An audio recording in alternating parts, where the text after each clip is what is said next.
Comedy show film channel के माध्यम से केवट राम संवाद दूसरा भाग आप तक पहुंचा रहे हैं।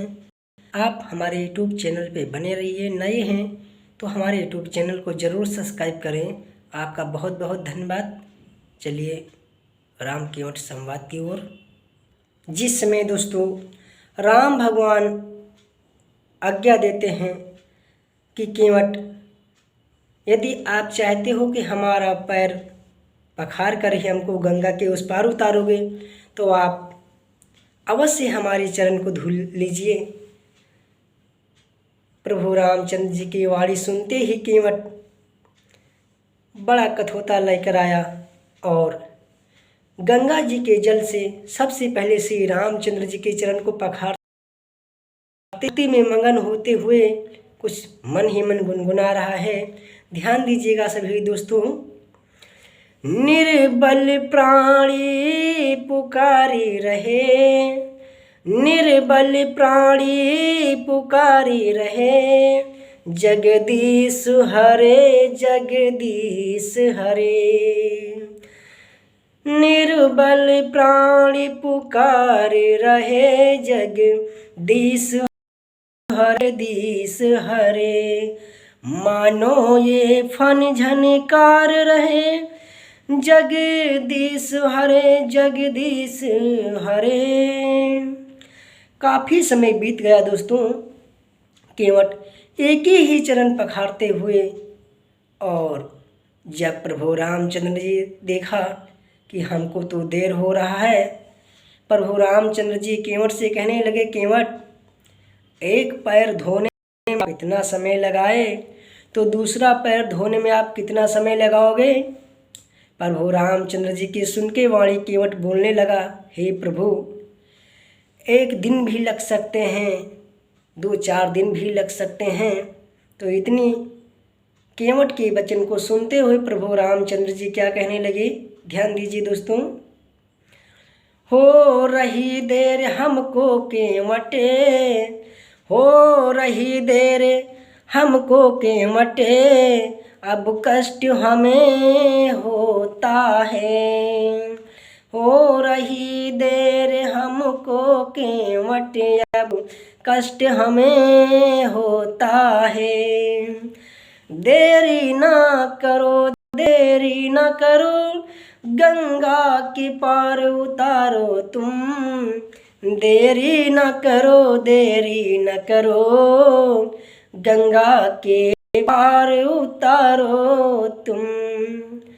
प्रभु रामचंद्र जी कहने लगे, केवट मुझे बहुत विलम्ब हो रहा है और आप हम तीनों प्राणियों को गंगा के उस पार उतार करके हम पर बहुत बड़ा उपकार करेंगे। हाँ दोस्तों, बारी बारी करके प्रभु रामचंद्र जी का भैया लक्ष्मण, माता सीता का तीनों प्राणी के केवट गंगा जी के जल से चरण को धुले। उसके पश्चात तीनों प्राणी को अपनी नाव पे बिठा करके चल देते हैं। देखिए फिर क्या होता है दोस्तों। इच्छा भर दर्शन पाने को धारा ठहराई गंगा ने, इच्छा भर दर्शन पाने को धारा ठहराई गंगा ने। श्री राम चढ़े जब माथे पर, श्री राम चढ़े जब माथे पर, तब नाव उठाई गंगा ने। श्री राम चढ़े जब माथे पर, तब नाव उठाई गंगा ने। हाँ भक्तजनों, केवट ने तीनों प्राणी को गंगा के उस पार उतार करके फिर चल देते हैं। केवट ने उतार कर तीनों को शीश नवा कर विदा मांगी। केवट ने तीनों को उतार कर शीश नवा कर विदा मांगी। उसी समय रह गए श्री राम मन ही मन संकुचा करके। प्रभु रामचंद्र जी ने सोचने लगे कि अयोध्या में हमारी जिसने सेवा की उसको हम माला माल कर दिए, और जो हमारी सेवा की है उसे हम कुछ ना कुछ ज़रूर इनाम दिए हैं, परंतु आज ऐसा समय है कि हमारे पास केवट को देने के लिए कुछ नहीं है। इसी समय दोस्तों माता सीता ने अपनी मणिमुंदरी जो प्रभु रामचंद्र को देती हैं कि हे स्वामी, ये मुंदरी आप केवट को उतराई के रूप में दे दीजिए। प्रभु रामचंद्र जी उस मुंदरी को केवट को देने लगते हैं। केवट क्या कहता है, गौर करें इस कथा को। केवट कहने लगा, हे प्रभु,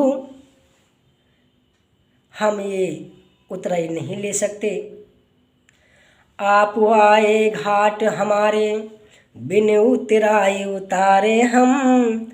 आप आए घाट हमारे, बिन उतराई उतारे हम। जाएं अरे घाट तुम्हारे, बिन उतराई उतार देना रे, बिन उतराई उतारना।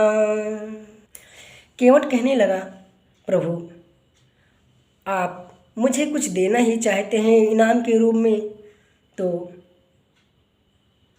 मैं जो कहता हूँ आप मुझे वही दीजिए। बिनती यही सेवक की, नाथ ना भुलाओगे। बिनती यही सेवक की, नाथ ना भुलाओगे। बन से वापस आते ही, घाट मेरे आओगे। बन से वापस आते ही, घाट मेरे आओगे। केवट कहने लगा, हे नाथ, यदि आप मुझे उतराई देना ही चाहते हैं तो आप जिस समय वनवास 14 वर्ष वनवास पूरा होते हुए वापस जब आप आएंगे तो हमारे घाट एक बार जरूर आइएगा, और हम तब तक के लिए आपका प्रतीक्षा करेंगे।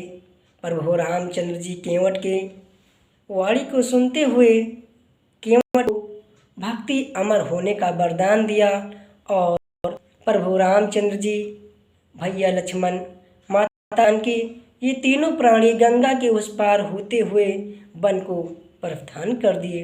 दोस्तों ये कथा मेरी यदि अच्छा लगे हो आप सभी को तो कमेंट, लाइक, शेयर ज़रूर कीजिएगा।